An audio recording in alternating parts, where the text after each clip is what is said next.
Sir मुझे ये बताएं, पीपल्स पार्टी के दौर में इस तरह की इकोनॉमिक एडवाइजरी काउंसिल्स बनी, मुशर्रफ साहब के दौर में, नून लीग की हुकूमत में, और अब तहरीक इंसाफ की गवर्नमेंट में भी इसी तरह की इकोनॉमिक एडवाइजरी काउंसिल ये बन चुकी है।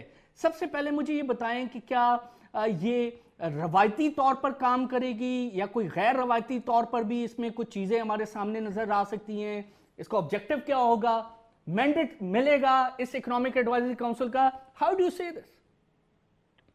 Thank you very much. एक तो ये है कि ये माजी से थोड़ा हट के है। आपने जो बताया है, मुशर्रफ साहब के ज़माने में भी जो हेड करते थे वो शौकत अजीज साहब करते थे एज ए फाइनेंस मिनिस्टर।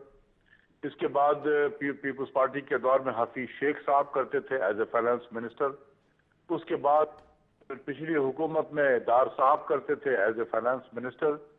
लेकिन इसमें एक जो डिफरेंस ये है कि इस काउंसिल को जो हेड कर रहे हैं वो खुद प्राइम मिनिस्टर भी करेंगे। और आपने देखा कि finance minister is an ex officio member like planning minister और अदर जो मिनिस्टर हैं उनके साथ में।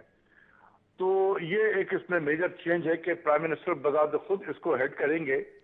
तो अब ये देखना है कि क्योंकि गालिबन इसकी मीटिंग जो है वो फर्स्ट मीटिंग थर्सडे को है, तो हो सकता है कि उस दिन हमें पता चले कि क्या इसका मैंडेट है, या अभी तक हमें जो नोटिफिकेशन की कापी तो हमने इसी तरीके से देखा है प्रेस के जरिए से।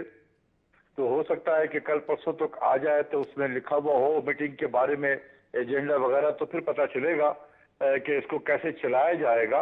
लेकिन ये माजी से हट के है और इसमें आपने जैसा कि देखा सब बड़े ज्यादातर जो रिप्रेजेंटेशन दी गई है, मेरे ख्याल है पाकिस्तान के जो बेस्ट यूनिवर्सिटीज हैं और जो बाहर के जो बेस्ट यूनिवर्सिटीज में पाकिस्तानी काम कर रहे हैं, ये उनको इसमें नुमाइंदगी दी गई है।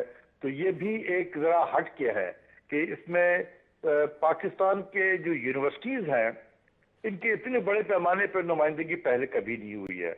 और इसमें जो लोग